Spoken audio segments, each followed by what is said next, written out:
This is the tragic story of a 17-year-old boy that was found dead, rolled up in a gym mat at his high school, and despite multiple investigations, the case was closed not once, but twice, leaving his family and the public questioning what really happened to Kendrick Johnson. Welcome to Mystery Unveiled. Today, we're uncovering the tragic and mysterious death of Kendrick Johnson.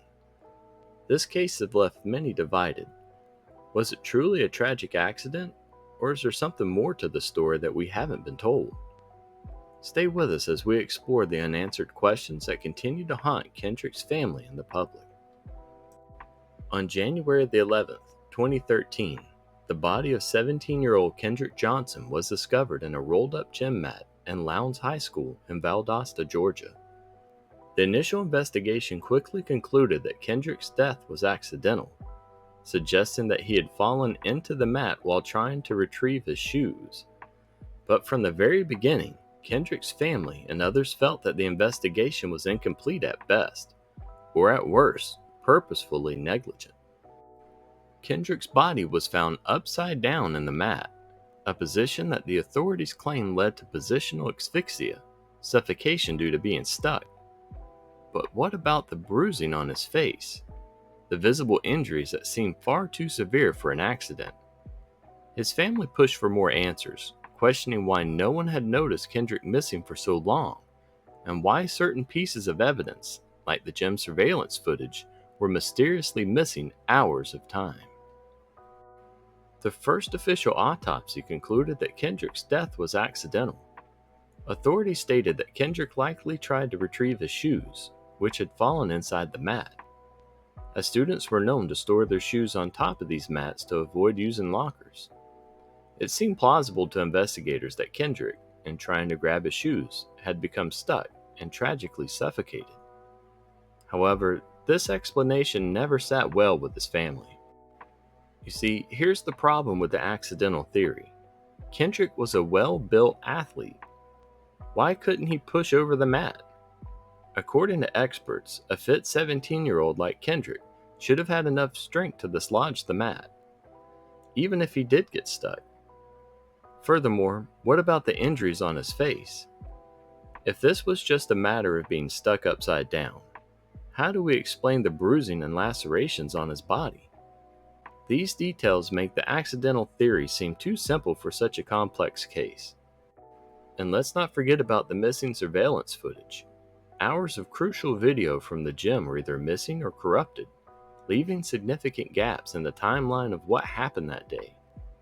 This gap in the evidence only adds more weight to the questions of whether Kendrick's death was truly an accident, or if something more sinister took place.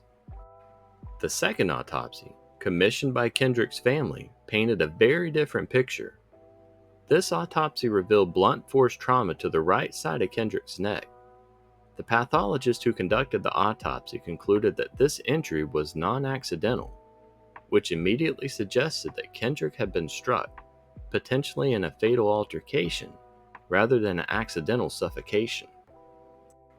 The Johnson family has long believed that Kendrick was the victim of foul play, and they filed multiple lawsuits claiming that key pieces of evidence were either tampered with or ignored. One particularly suspicious detail is that Kendrick's organs were reportedly missing when his body was exhumed for the second autopsy. This revelation led the family to allege that evidence of a cover-up was being concealed within the very procedures designed to bring about justice. Kendrick Johnson's death cannot be dismissed as an accident. There are far too many alarming inconsistencies and unanswered questions. His father, Kenneth Johnson, has been vocal from the beginning, asserting that his son was murdered and that school officials along with law enforcement are involved in a cover-up.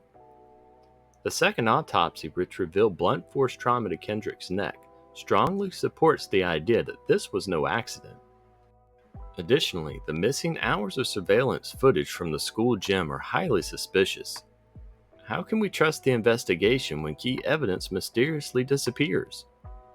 Kendrick's injuries, the bruising on his face, the lacerations, are not consistent with simple positional asphyxia.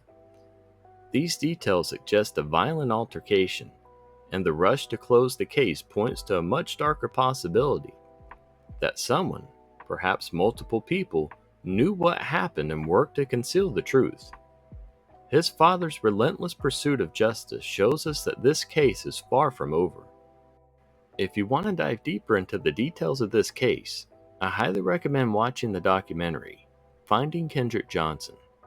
It's an eye-opening investigation into the mystery, filled with shocking revelations and analysis that you won't find anywhere else. I've included a link in the description where you can watch it today.